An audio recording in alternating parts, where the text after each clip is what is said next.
Would you rather go talk sitting down at a table rather than standing here all tense and, I don't know, a little hostile?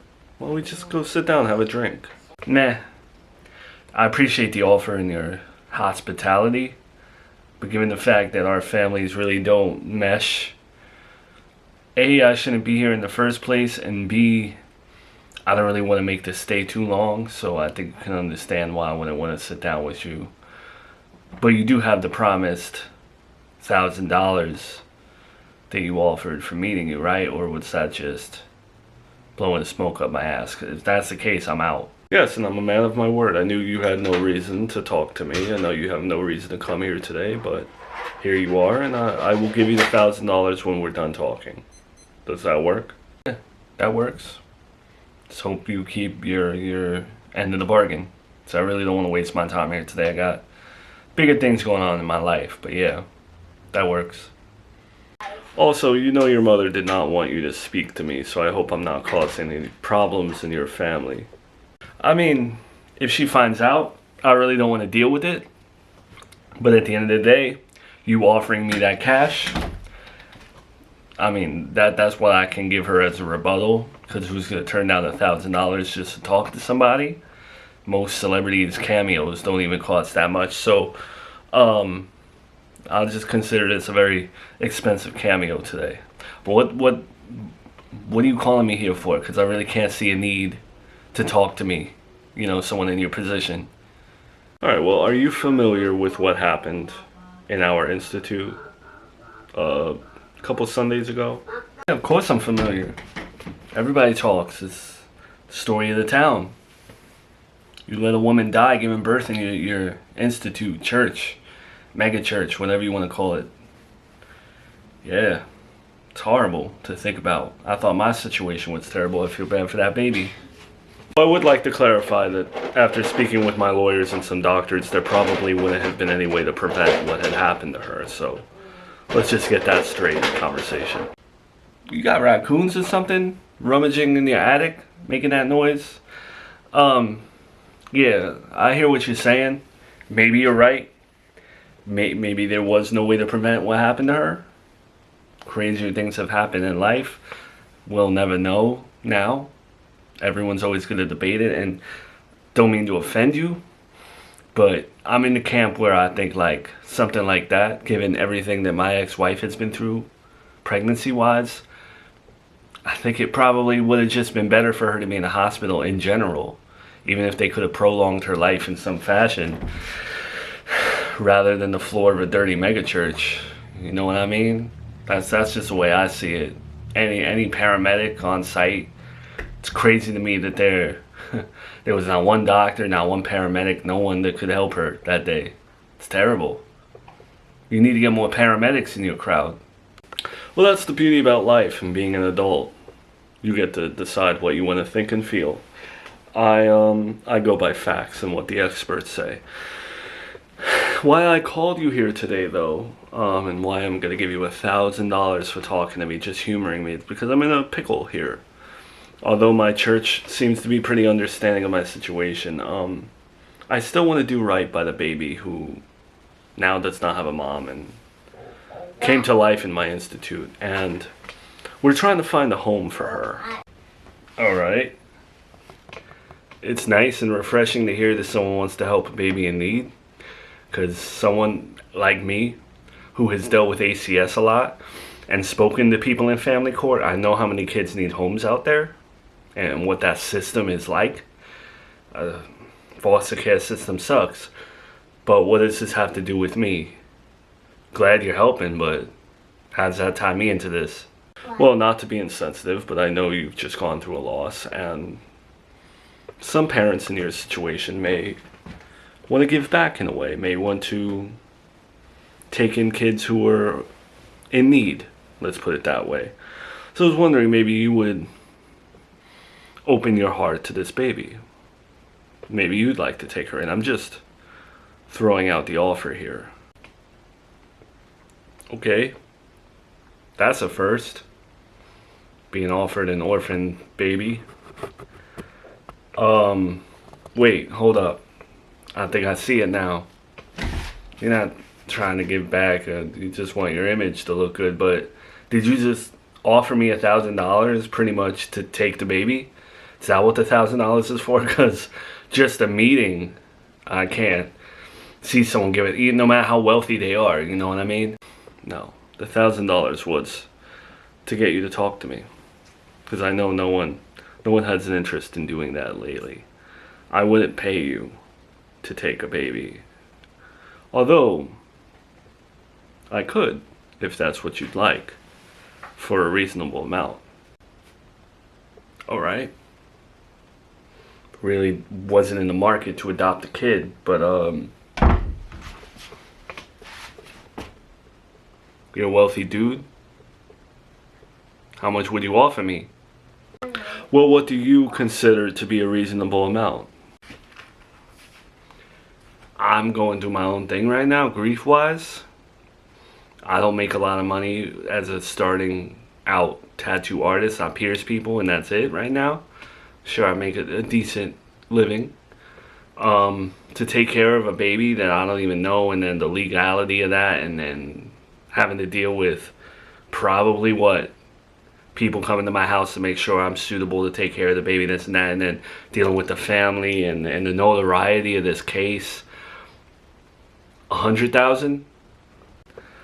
You do realize that $100,000 can go fast, and you would still have the baby after that. It goes fast depending on the person. I've cleaned my life up, turned myself around addiction-wise, mentality-wise. I actually invest my money now, so 100,000 could actually go a long way for me. So that would be my number. I'd do it for 40,000. Now 40,000, just that number alone. That's what I used to make it like supermarkets, starting out of construction too. That number makes me sick actually. It reminds me of a darker time. I wouldn't be able to go under 100,000, to be honest. Well, why don't we take the money off the table for a second? Are you interested in giving this baby a home? Under any circumstance? Because like I said, she does need one, or else she's going to be going into the foster care system. I don't think I'm interested in taking this girl. I think there's better parents out there, more equipped parents. Ask one of the fans of the show, one of the internet fans, or people at your church. Because honestly, thinking about it, standing here right now, if you have to pull my leg or tie my feet, whatever the term is, to do something, if you have to offer me $100,000 to do something, I'm being transparent with you. It's probably not a good fit for me. Okay. Are you sure about that? Because it kind of lines up perfectly for you. You, with all due respect, just lost the son, and now there's this baby that needs a home. You've never had a daughter. Be the perfect opportunity to correct whatever negative karma that you may have in the world. Just saying. I am pushing it a little bit, because this is what I want. This is what I want to give back, and I want to help this baby. And if I could give her a home without her going into a foster care system, that would make me feel good. Yeah, I'm 100% certain, because even just thinking about being offered $100,000, it's fun, it's nice. It would be life-changing for me in this very moment. But I dread the thought of having to take care of a baby that's not my own. I'm sorry if that sounds horrible, but I just lost my son. If I was to ever have another kid, I wouldn't want it to be my own. That's just how I feel right now. Okay. What about your girlfriend, Melissa? How do you know all these people in my life? How do you know about Melissa like that?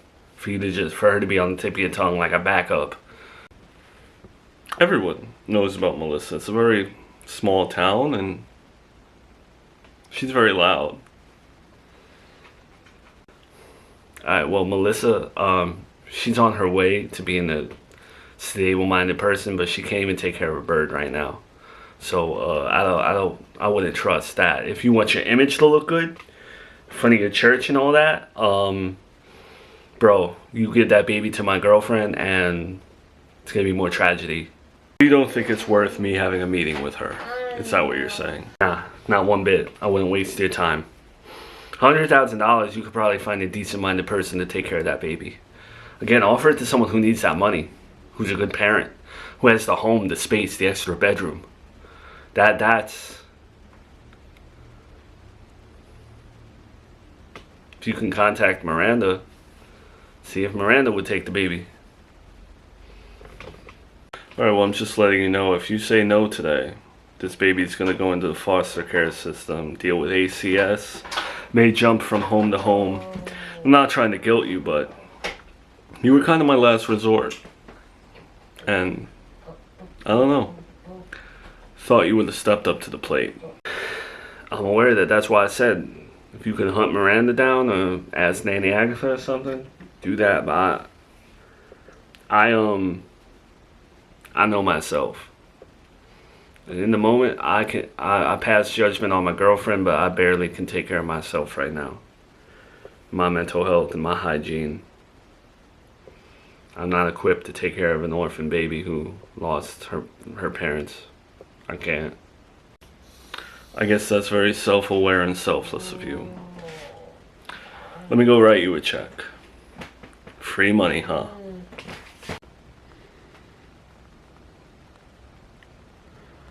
Yeah, so that's how that meeting went. Do you think I should have taken the $100,000? $100,000 does sound pretty. Like, I would not turn it down in my bank account if I was offered it. But at the same time, as a mother who struggled to take care of her baby at a point in time, who knows how hard it is to take care of a living, breathing little human, I don't think it's worth the long-term, mental hassle unless you're absolutely ready, and I know you're not ready. Plus, $100,000 in today's world with inflation is honestly not enough to take on an orphan child, in my opinion, when you're not ready to do it. So, it's a mature response. I like that. That makes me feel good. I don't know what my mom would have said. I think Damien, my friend, would have said take the money. Okay, well, also Damien's a toxic bachelor who's a very bad influence on his friends, who has no bearing on what responsibility really is. And if you made him read the word responsibility in the dictionary, he would probably fall asleep. Because he's a toxic bachelor. It's crazy how no one likes Damien when he don't bother nobody. Yeah, he parties a lot. But that affects him. That's not affecting you. It didn't affect Miranda. That's so not true, because when he does party half the time in the past, I remember, even though he lived far away, he still tried to get you to hop on a plane, go visit him, and do whatever he would. No, toxic bachelor. Yeah, well, speaking of derogatory terms, the other day I was thinking about how back in the day, I didn't necessarily like being known as the baby daddy, right? Not to break the fourth wall here, but you know how the show clarifies me sometimes as the baby daddy. And I never liked it. I always felt like it was a little bit trashy. Especially when they would still refer to me as baby daddy, when they started naming Miranda instead of the baby mama. You know what I mean? How come I stayed baby daddy? Whatever. It's funny to me that recently the producers said yo, we're gonna just call you Joey now because of what happened with Junior. And I let it go. But then I realized, nah, I'm still the baby daddy. Just because my son's gone doesn't mean, I don't know. So I told them, keep calling me that. Aww. That's very sweet and sad at the same time. It is pretty amazing how a title like that, you can change perception 100%. Although, I don't think there's anything that can change my perception when it comes to being labeled your ex-girlfriend in every episode. Yeah, well, my mom is still the mother-in-law. That's just how we're known, But I just found it interesting how something that I thought was derogatory a long time ago for myself, I actually, I don't know, I wear it with pride now. So question, I don't mean to Barbara Walters you here, or who's that other man, Charlie Rose, but having that sentimentality towards the term baby daddy and longing for it and wanting to be one, does that actually make you, in this very moment, want to be a baby daddy? Or let's clean it up a little bit. Does that make you want to be a dad again anytime soon? No, Melissa. I have no intent. If I did want to be a baby daddy, like overnight, I would have adopted that baby and gotten an extra $100,000 out of it. You know? Okay, well, can I say something?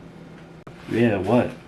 Did you know, I ran the math, you're 34, turning 35 this year. I ran the math, and if you were to have a child today, like if the baby was born literally right now, when they graduated high school, you would be around the age of 52, which is cool. Okay. I personally would have wanted to be a little bit younger, just my personal opinion.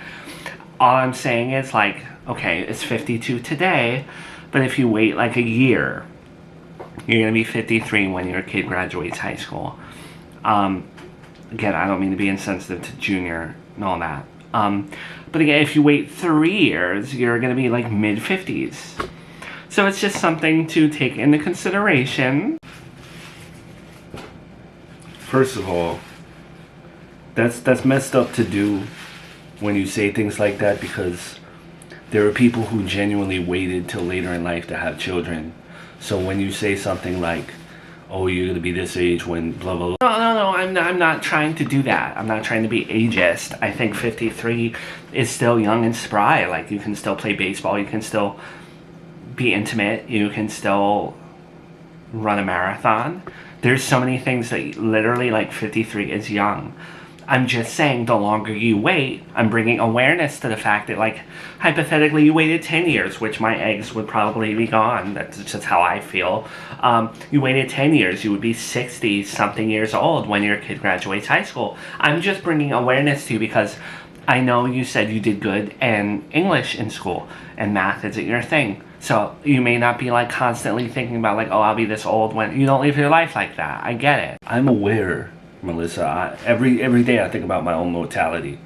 I don't think that I'm living till 75 years old. So I feel like everything in my life is urgent. I have to do everything. I have to, like, I'm turning 35 this year. So before 35, like, I'm only gonna be 34 once. You know what I'm saying? So every minute, I'm milking it. I'm thinking about this stuff. I know that. I'm aware. I don't want you to put it in the universe that you're not going to live till 75 or 80 with, like, we're not going to, like, wish that. Not that you're wishing it, but don't say it. Because I want you to live till 91. Like, anything after that, I don't know how you and your genetics will be. But 91, like, I want to be that... I do want to be with you, Like, I would want to be that couple that live to 91 and their kids aren't in kindergarten. That's all I'm saying. And I'm not being pushy or anything, but when I bring awareness to how old you are now and how old you will be when your kid graduates high school, does that change your timeline? Even the slightest. That's all I'm asking. No, it doesn't change my timeline in terms of having children. It doesn't change whether or not I want to have children again.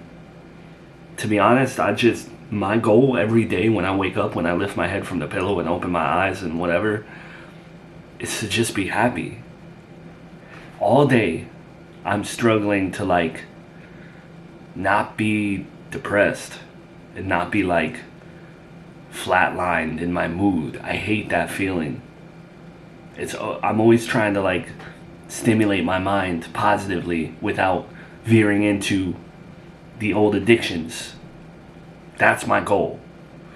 I refuse to think about, like, oh, well, by 60, if you have a kid today, this blah, blah, blah. Like, I can't think like that, because then I'll have a kid and I'll do something I regret. No.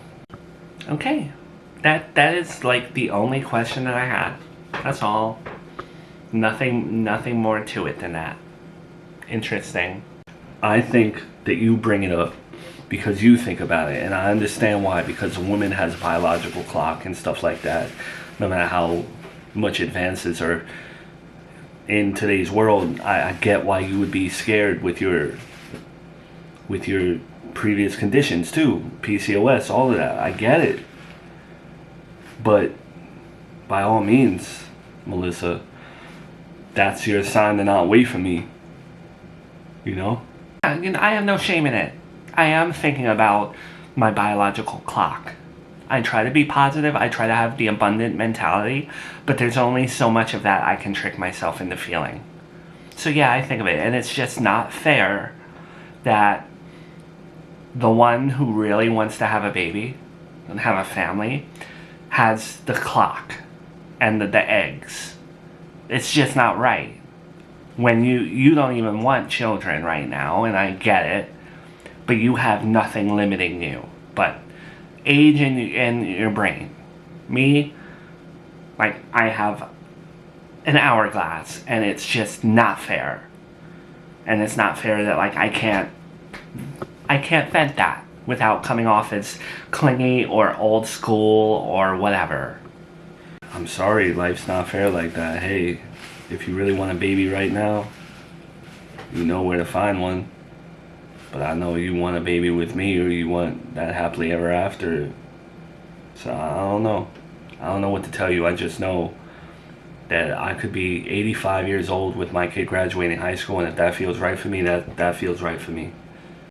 Well, whoop-de-woo, I'm glad you know yourself so well.